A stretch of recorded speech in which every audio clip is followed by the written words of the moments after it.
반갑죠? 주님 안에서 참 기쁩니다. 오늘은 이제 성전에 대한 부분을 좀 나누는데 그 성전에 대한 어떤 해석을 통해서 오는 교훈, 또 은혜를 같이 나누려고 합니다. 우리가 볼 때는 성전을 읽을 때 이게 뭐지? 어떤 의미가 있을까라는 것들을 같이 좀 새기면서 우리 같이 또 말씀 붙잡고 기도했으면 좋겠습니다. 오늘 말씀에 보면은 이제 성전 건축을 할 때 솔로몬이 몇 년 왕이 된 지 몇 년이 됐냐면 이제 1절에 보니까 솔로몬이 통치한 지 이제 4년째입니다. 이제 4년 동안 준비한 거예요. 그래서 왕권이 안정되고 건축할 수 있는 돈도 다 이제 모으고 조건이 잘 이렇게 조성됐을 때 이제 성전을 건축하기 시작하는데 시간이 좀 꽤 걸렸죠. 성전은 이 크기가 보통 일반 가옥의 한 2배 정도 크기라고 얘기를 합니다. 그래서 동쪽에 입구가 이렇게 있고요. 그 두 큰 기둥 사이로 사람들이 드나들게 되었고 그 기둥을 지나서 들어서면은 낭실이라는 대기실이 있었습니다. 그리고 성소가 있었고 또 지성소가 있었습니다. 끝에 지성소가 있었죠. 이따가 사진을 좀 보도록 할 건데요. 오늘 말씀에 보면은 이 성전을 건축할 때 특이한 게 있어요. 7절 말씀에 보면은 특이한 게 있습니다. 7절 말씀 읽어보겠습니다. 시작. 이 성전은 건축할 때에 돌을 그 뜨는 곳에서 다듬고 가져다가 건축하였으므로 건축하는 동안에 성전 속에서는 방망이나 도끼나 모든 철 연장 소리가 들리지 아니하였으며, 이 다윗을 통해서 하나님이 솔로몬에게 이 성전 건축할 수 있는 설계도를 다 주셨거든요. 그러니까 하나님이 의도적으로 이제 돌 다듬는 방망이 소리나 도끼 소리나 철 연장 소리가 들리지 않게 하였어요. 의도적인 거죠. 왜 그랬을까요? 이미 다듬어진 돌을 갖다가 이렇게 성전을 건축한 거예요. 이것은 뭘 의미하냐면요, 성전은 하나님과 사람과의 어떤 화해, 평화의 장소이지 시끄러운 잡음을 내는 소리를 내는 곳이 아니라는 거예요. 성전은 인간의 소리를 시끄럽게 내는 곳이 아니라 주의 임재 앞에 잠잠해야 된다는 것을 말씀하고 있는 것입니다. 교회에서는 인간의 생각과 소리를 너무 많이 내는 곳이면 내면 안 돼요. 하나님께서는 이사야서 56장 7절 말씀에 내 집은 만민이 기도하는 집이라 일컬음을 될 것이라 말씀하셨어요. 그래서 우리 교회는 기도하는 집이에요. 여기는 만민이 누구나 와서 기도할 수 있습니다. 가난한 자나 부유한 자나 약한 자나 강한 자나 외국인이든 내국인이든 누구나 슬픈 자나 기쁜 자나 누구나 와서 다 기도할 수 있는 곳이 바로 이 성전이에요. 하나님은 우리 성전은 기도하는 소리가 계속 커져야 돼요. 기도하는 소리가 커져야 될 줄 믿습니다. 기도할 때 막 방언으로 기도하면 막 개구리 소리가 나고 와글와글와글와글 소리가 날 정도로 그렇게 할 때 성령이 충만한 뜨거운 교회가 되죠. 그래서 교회에서는 어떤 부서든 어떤 모임이든 회의가 많아지면 안 되고 회의는 짧게, 기도가 길게, 이것이 성전에 하나님께서 주신 그 설계도래로 만든 거예요. 그래서 회의가 길어지면은 회의에 빠집니다. 예전에 그 초등학교 때도 보니까 회의를 좋아하는 애들은 회의만 하려고 그래요. 학급 회의라는 게 있었습니다. 요즘도 있나요? 초등학교 때 회의를 너무 막 좋아하니까 무슨 회의를 하자고 그랬냐면은 방구를 과연 교실에서 껴야 되는가 말아야 되는가, 이게 학급 회의의 내용이었어요. 그래서 근데 의견이 막 분분해요. 아니, 방구를 껴야 됩니다. 그건 자유입니다. 이것은 생리적인 현상입니다. 아닙니다. 저는 쉬는 시간에 꼭 밖에 나가서 운동장 한가운데서 끼고 올 수 있습니다. 참을 수 있습니다. 하면서 막 불붙는 거 보더라고요. 교회에서는 어떤 회의보다는 기도, 사람의 소리가 아니라 하나님의 소리를 들을 수 있는 그곳이 교회라는 것을 오늘 7절 말씀을 통해서 알 수가 있습니다. 이제 11절과 13절로 이제 넘어가는데요. 이제 13절까지는 성전에 이제 외부를 만들었다면 이제 14절부터는 성전 내부를 장식해요. 그러면서 이제 11절과 13절 말씀은 이 축구로 따지면은 타임아웃 시간이에요. 이제 외부를 다 완성하고 잠깐 타임아웃, 잠깐만 봐라. 야, 너 여기에 지금 열정적으로 헌신하고 있는데 잠깐 기다려봐. 중요한 것이 있어. 이거를 너가 깨달아야 돼 하면서 11절과 13절 말씀에 우리에게 하나님이 우리 솔로몬에게 얘기를 합니다. 한번 읽어보겠습니다. 시작. 여호와의 말씀이 솔로몬에게 임하여 이르시되 내가 지금 이 성전을 건축하니 내가 만일 내 법도를 따르며 내 율례를 행하며 내 모든 계명을 지켜 그대로 행하면 내가 내 아버지 다윗에게 한 말을 내게 확실히 이룰 것이요 내가 또한 이스라엘 자손의 가운데에 거하며 내 백성 이스라엘 버리지 아니하리라 하셨더라. 이게 지금 너 솔로몬아, 내가 나를 위해서 지금 장대한 성전을 건축하고 있지? 잘하고 있어. 참 기특해. 고마워. 그러나 이 모든 것보다 중요한 것이 있어. 그것은 뭐냐면은 내 말에 순종하는 거야. 이걸 지금 다시 한번 타임아웃 시간에 깨닫게 해주시는 거예요. 너 잊지 마. 이 성전을 건축하는데 진짜 중요한 것은 내 말씀에 순종하는 거야. 그분의 말을 순종하는 거야 하면서 내 법도를 따르며 라고 그랬죠. 이것은 하나님이 정해놓으신 길을 가라라는 것이고, 내 율례를 행하며 하면 하나님 말씀을 실천에 옮겨라 라는 것이고, 나의 계명을 지켜 그대로 행하라 라는 것은 하나님이 인도하신 대로 따르라는 것이죠. 이렇게 순종할 때 하나님께서 약속하셨어요. 그것이 오늘 12절과 13절을 보면은 첫 번째 약속하신 것이 내 아버지 다윗에게, 12절 말씀에 다윗에게 한 말을 내가 확실히 이룰 것이요. 아버지 다윗에게 무슨 약속을 하셨냐면 내 말씀을 순종하면은 내 왕조가 보존된다는 거예요. 망하지 않는다는 거예요. 어떤 적이 쳐들어와도 내 왕조는 멸망하지 않겠다는 그 약속을 주셨고요. 두 번째 약속은 이스라엘 자손 가운데 거하며 13절 말씀에 내 백성 이스라엘을 버리지 아니하리라 하면서 이스라엘 가운데 임재하셔서 결코 내가 이 백성을 떠나지 않겠다, 이 백성을 버리지 않겠다라는 것, 이것을 보장해 주는 거예요. 성전에 하나님이 임재하는 그런 조건은요, 가장 중요한 것은 화려한 어떤 건축이 아니라, 화려한 장식이 아니라 하나님의 말씀에 순종하느냐 아니냐는 걸 지금 말씀하고 있는 거예요. 하나님의 임재가 우리 가운데 거하는 것, 하나님이 우리 가운데 거할 수 있는 것, 하나님 말씀에 순종하는 겁니다. 듣고 순종하는 거예요. 작은 것이라도 순종하려고 하는 자 하나님이 동행하시고 함께 하시고 그와 일하신다는 거예요. 작은 것조차라도 여러분 가운데 하나님이 작은 것이라도 오늘 말씀하신 것이 있다면 그것에 대해서 불순종하지 마시고 순종하시기 바랍니다. 어떤 헌신보다도 먼저 중요한 것, 하나님의 임재하시고 하나님의 영이 함께 하시는 그 존재가, 그 이유가 바로 하나님 말씀이라고 지금 하고 있습니다. 실제로요, 이렇게 화려한 성전을 건축했지만 나중에 하나님 말씀을 불순종해서 이방인을 섬기고 우상 숭배하고 그런 불의를 저지르는 것으로 인해서 결국에 비참하게 그 성전이 다 무너집니다. 수룹바벨 성전도 다 성전들이 이렇게 허물어지고 지금도 성전이 허물어져 있는 것을 보게 되는 거죠. 이렇게 외곽에 윤곽만 있고 이렇게 나와 있던 터만 있는 걸 보게 되잖아요. 유럽에 가보면요, 혹시 유럽에 가보셨나요? 유럽에 가보면요, 화려한 교회당이 있어요. 막 수백 년 동안 건축한 교회당이 있습니다. 예배당이 있습니다. 그런데 지금 가면 썰렁해요. 텅텅 비어 있고 그냥 관광지로 이렇게 전락해 있습니다. 진정한 성전은 우리 마음속에 있습니다. 주께서 너희가 하나님의 전인 것을 알지 못하느냐 말씀하신 것처럼 우리 가운데 주님이 거하실 수 있게 우리가 말씀에 순종하고, 순종이 제사보다 낫다고 하는 것처럼 매일매일 순종할 때 주님 우리 가운데 거하실 줄 믿습니다. 성전을 잠깐 보면요, 사진을 한번 보여주시면은 크게 지성소와 성소로 이렇게 오른쪽에 사진 보면 성소와 지성소로 되어 있는 게 있죠. 안 끄셔도 돼요. 보일 거예요. 예, 정도로 해서 두 개의 공간이 있습니다. 크게요. 3분의 2는 성소고 3분의 1은 지성소로 되어 있어요. 그래서 그 성소와 지성소를 감람나무로 만든 그 문으로 이렇게 구분지었습니다.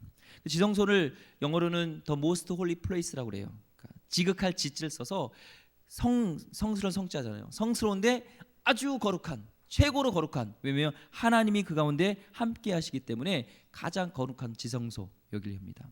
지성소 안에는 뭐가 있냐면 법궤가 있어요. 법궤, 하나님 임재의 상징 법궤가 있죠. 근데 법궤를 안에는 또 뭐가 있을까요? 십계명의 두 돌판, 십계명 두 돌판이 있죠. 모세가 받은. 그다음 아론의 쌍난 지팡이가 있고, 그다음에 뭐죠? 만나, 금왕아리가 이렇게 있는 거예요. 만나는 하는 말씀을 상징하고요. 아론 쌍난 지팡이는 능력, 생명, 권능을 상징하고, 또 십계명은 하나님 말씀을 상징하잖아요. 나중에 이제 솔로몬 때는 그거 없어져요. 그리고 딱 남은 게 뭐냐면은 솔로몬의 그 두 돌판, 말씀 두 돌판만 남습니다. 그래서 성전의 핵심, 성전의 엔진은 하나님의 말씀이라는 것을 상징하고 있는 것이죠. 말씀에 새겨진 법궤는 하나님 임재를 상징하고 하나님의 성전의 엔진은 바로 하나님의 말씀이라는 것입니다. 풀은 마르고 꽃은 시드나 주의 말씀은 영원합니다. 우리 교회가 계속적으로 말씀이 흥황해지길 원합니다. 이 부흥회 때를 보면 말씀을 사모했어요. 우리 사경회라고 해서 정말 부흥회도 하고 사경회도 하면은 정말 우리 교회뿐만 아니라 이웃 교회에서 해도 막 가고 그랬잖아요.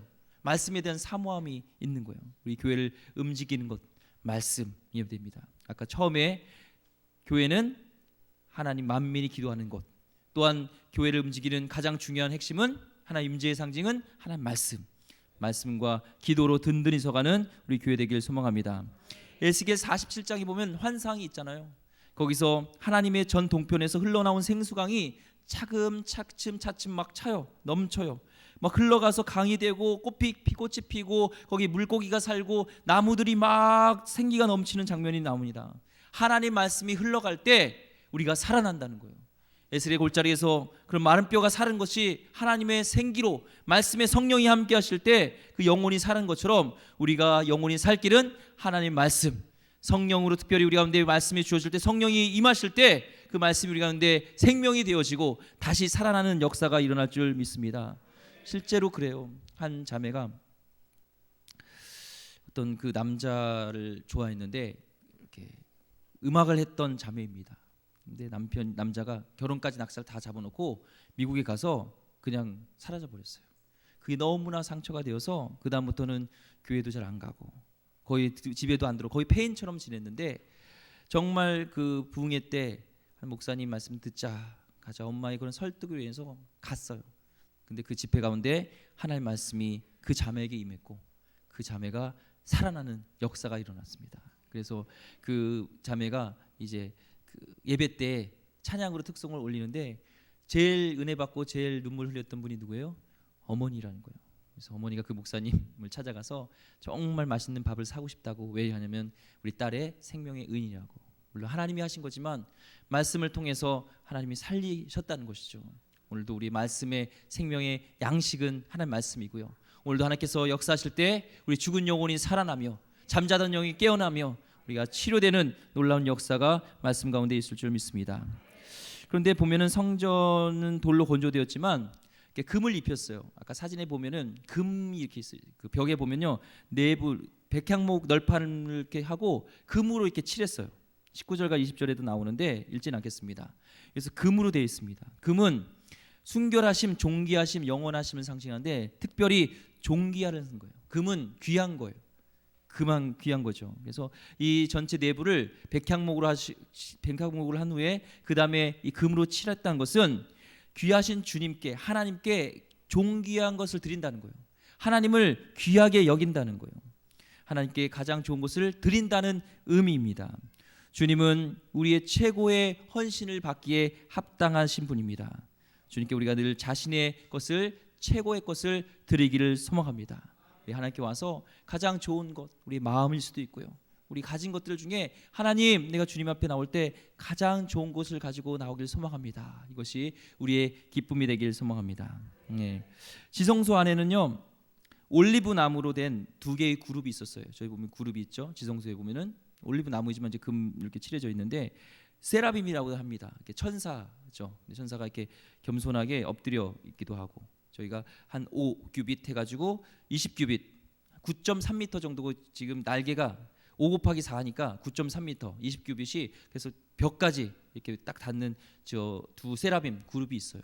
천사를 상징하는 거죠. 저 그룹 지성소에 그 세라빔을 이렇게 놓은 것은 뭘까요? 세라빔을 섬겨라. 아니에요. 세라빔을 섬기는 게 아니라 저 세라빔이 지금 하나님을 경배하고 하나님을 섬김을 상징하는 것이거든요. 이 보면요, 그 성경에 보면은 히스기야 왕 때 그 군대가 이방 군대가 그들이 히스기야 왕을 이렇게 포위하잖아요. 그를 포위하는데 그 군대가 무려 18만 적군이었습니다. 근데 거기에 천사가 내려와요. 천사가 그 18만을 그냥 단번에 다 끝내버리잖아요. 천사 하나가 한 명이 한 마리라고 해야 되나요? 한 명이 18만 군대를 다 없앨 정도로 그렇게 능력이 있는 천사인데도 불구하고 이 천사는 하나님을 섬겨요. 하나님의 전능하심, 하나님의 능력 있으심, 하나님이 어떤 분이신가 우린 차마 우린 표현할 수 없지만 그것을 상징적으로 얘기하는 것이죠. 저렇게 능력 있는 세라빔도 천사도 나를 섬긴다. 하물며 우리는 하나님을 경배해야 되고 하나님을 섬겨야 될 줄 믿습니다. 교회 올 때 우리의 마음 자세는 우리는 하나님의 종입니다. 여기 교회 올 때는 인간 계급장 때라는 거예요. 세라빔도 하나님의 지성소, 하나님이 거하시는 그곳에서는 뭐 세라빔이고 뭐고 18만 군대를 다 죽이는 그런 거 능력 필요 없어요. 하나님 앞에는 우리는 피조물, 우리 하나님의 자녀, 하나님의 종, 이겁니다. 이것이 교회의 우리의 모습입니다. 그래서 종의 모습으로 오길 원합니다.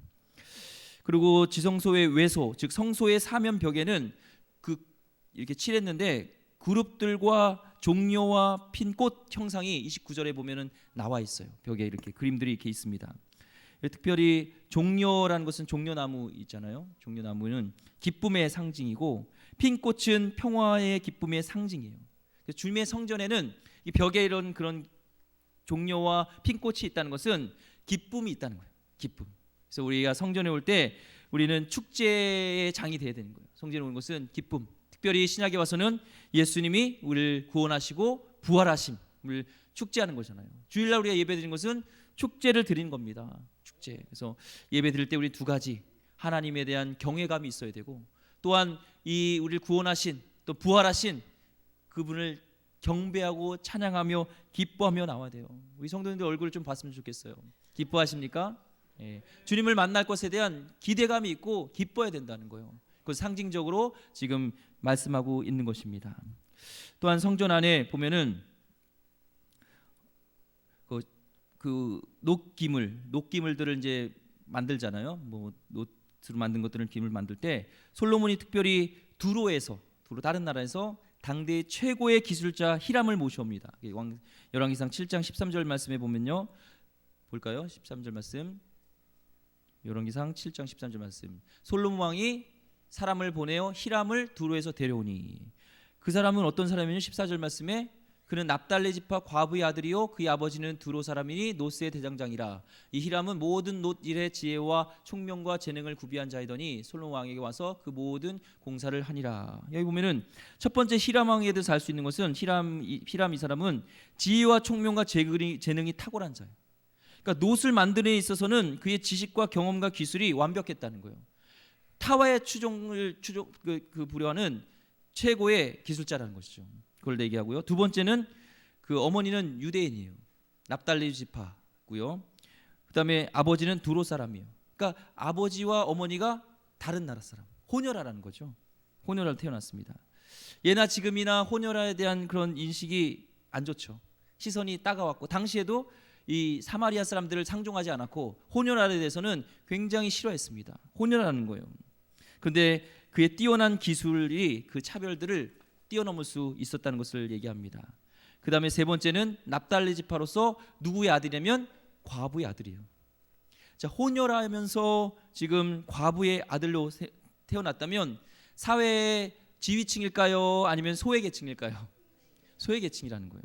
그러나 자기가 하는 일에 최고의 능력을 갖게 됨으로써 하나님의 성전을 짓는 일에 귀하게 쓰임 받았다는 거예요. 이방인이고 호녀라고 어떤 그런 가난하고 어떤 소외계층인데도 하나님께서 그를 쓰셨다는 겁니다.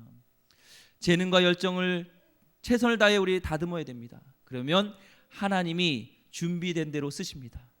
우리의 백그라운드가 어떠든지 여러분이 가난하든 어떤 집안에서 태어나셨든지 상관없이 성실히 그 가운데 최선을 다한 자에게 하나님이 그를 쓴다는 것을 알 수가 있습니다.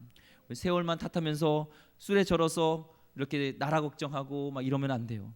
두로 사람 히람은 자기의 전공 분야의 녹기술에 최선을 다했던 것처럼 우리도 하나님의 쓰임받기 위해서 주어진 일에 하루하루 최선을 다하시길 바랍니다. 다윗도요, 그가 왕 수업을 받은 게 아니라 주어진 일 하루에 최선을 다한 거예요. 아버지가 맡겨놓은 그런 양을 치는 일에 이러면 최선을 다해 목숨을 다해서 새끼 양이 그런 들짐승에 뺏겨가면은 가서 찾아오고 최선을 다할 때 하나님이 그 중심을 보시고 하나님께서 일하셨다는 거예요.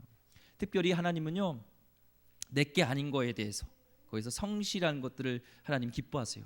성경에 보면은 내 일 아닌 것, 그러니까 예를 들면 이런 거죠. 그 전세를 사는데 우리 집 아니야. 그러니까 집 함부로 써야 돼요, 안 써야 돼요? 쓰고 싶죠. 내 거 아니니까. 그런데 하나님은 성실함이 뭐냐면은 그 가운데 내 게 아닌 거에 대한 성실함. 목욕탕에 가서 아유 이제 뭘 막 써도 되겠다, 돈 냈으니까 하면서 뭐 막 써요, 안 써요? 집에서는 막 아끼죠. 야 전기세 많이 나와, 물세 많이 나와, 좀 아껴. 그러면서 목욕탕 가면 야 물 막 써. 이런 마음이 아니라 내 거에 대한 아닌 거에 대해서 오히려 더. 다윗은요 내 양이 아니었다, 아버지 양이었다는 거예요. 남의 양에 대해서 성실한 그거에 하나님을 보셨다는 거예요. 교회도 마찬가지입니다. 화장실, 내 집의 화장실은 깨끗한데 우리 교회 화장실은 더럽다. 아이 그럼 몰라 하면서 더럽게 쓰거나 그러면 안 돼요. 하나님은 우리 가운데 하루하루 성실하게 사는 것은 그런 것, 내 것도 아닌 거에 대해서 성실한 것들을 하나님은 기뻐하시는 줄 믿습니다. 오늘 이제 7장으로 넘어가면 13절과 22절에 보면, 특별히 열왕기상 7장 21절에 보면요 두 기둥이 나와요. 각 8.1m, 둘레는 5.4m 정도 되는 그 야긴과 보아스라는 이름을 가진 두 기둥이 나와요. 그 기둥, 그 그림에 보면은 두 기둥이 있습니다. 이 성전에 들어갈 때 두 기둥이 저렇게 있어요. 보면 하나는 야긴이고 하나는 보아스라는 이름으로 이렇게 성전을 딱 버티고 있어요. 앞에요. 이 뜻이 야긴은 그분이 세우신다라는 뜻이고, 보아스는 그분에게 능력이 있다는 거예요. 한마디로 교회는 주님의 것이라는 거예요. 하나님이 세우시고 하나님의 능력으로 교회를 세우신다는 것입니다. 이게 보면은 이렇게 떠받들고 있잖아요. 주님의 손이, 주의 능력이, 주의 팔이 교회를 떠받들고 있다는 거예요. 아무리 작고 보잘것없어 보이는 교회랄지라도 주님이 떠받들고 계시기 때문에 교회는 음부의 권세가 이기지 못합니다. 마태복음 6장 18절 말씀, 16장 18절 말씀에 또 내게 이르노니 너는 베드로라. 내가 이 반석 위에 내 교회를 세우리니 음부의 권세가 이기지 못하리라. 음부의 권세가 이기지 못해요. 수많은 독재자들이 이 교회를 핍박하고 없애려고 했지만 실패했습니다. 지금도 교회는 왕성하고 지금도 소망이 되어서 계속적으로 교회는 세워져 갈 겁니다. 왜냐면요 하나님의 능력의 팔이 이 교회를 붙들고 있기 때문에 그렇습니다. 우리 기름교회도 부흥해야 될 줄 믿습니다. 왜냐하면 하나님의 두 팔이 붙들고 있기 때문에, 핏값 사신 교회 하나님이 붙들고 세운 줄 믿습니다. 아멘. 기둥 꼭대기에는요 아까 그림 다시 보여주세요. 백합화 모양으로 되어 있어요. 그렇죠? 저기 백합화 모양이에요. 이 백합화는요 영광을 상징합니다. 영광스러운 것이죠. 교회는 주님의 영광으로 가득 찬 곳이요. 우리가 기도할 때, 말씀 들을 때 찬양 속에 주님의 영광이 가득한 곳, 그것이 하나님의 교회라는 것입니다. 그 다음에 이제 지성소로 나갈 때, 또 성소로 나갈 때 물두멍과 놋바다와 그 다음에 놋제단을 지나게 돼요. 물두멍은요 이따 아까 첫 번째 그림 보여주시면 보겠지만 제사장이 손과 발을 깨끗이 씻는 기구였습니다.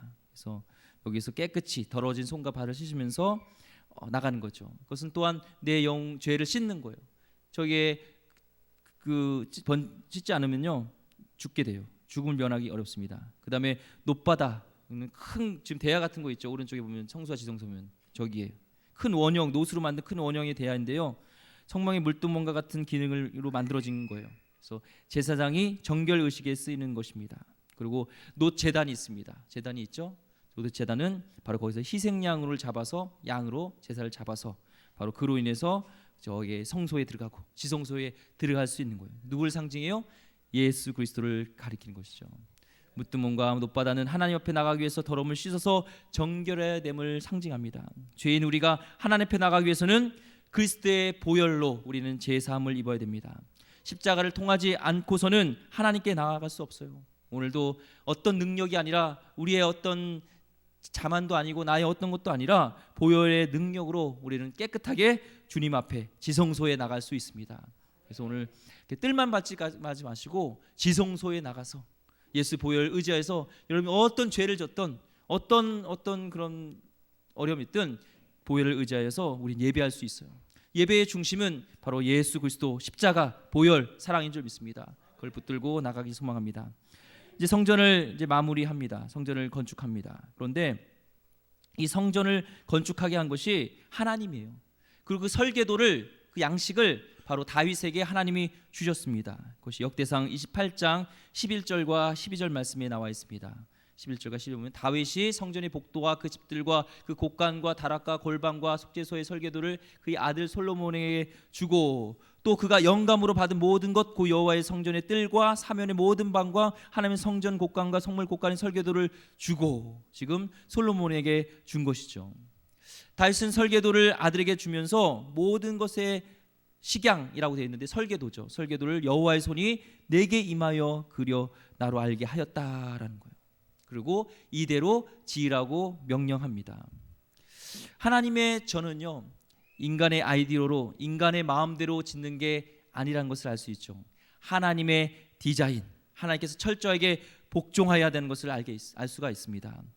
우리 리더는요, 우리 그래서 교회의 리더는 일생을 하나님의 디자인에 철저하게 복종하는 거예요. 하나님의 말씀에 복종해가는 것입니다. 하나님의 교회는 하나님의 방법대로 세워지고 운영됩니다. 세상 방법으로 교회를 움직여보려 하는 사람들은 조심해야 됩니다. 왜냐면요 인간적인 판단으로는 좀 엉성하기도 하고 부족해 보여도 하나님의 리더십으로 세워지고 이끌어져 가는 것이 교회이기 때문에 오히려 정부나 기업보다 훨씬 더 강합니다. 세상에 2000년 동안 세워진 버틴 정부나 2000년 동안 버틴 기업이 있을까요? 없을까요? 없습니다. 하지만 교회는 지금도 버티고 지금도 왕성히 성장하고 자라고 있는 줄 믿습니다. 성전이 완공되기까지 무려 7년이 걸립니다. 7년이요.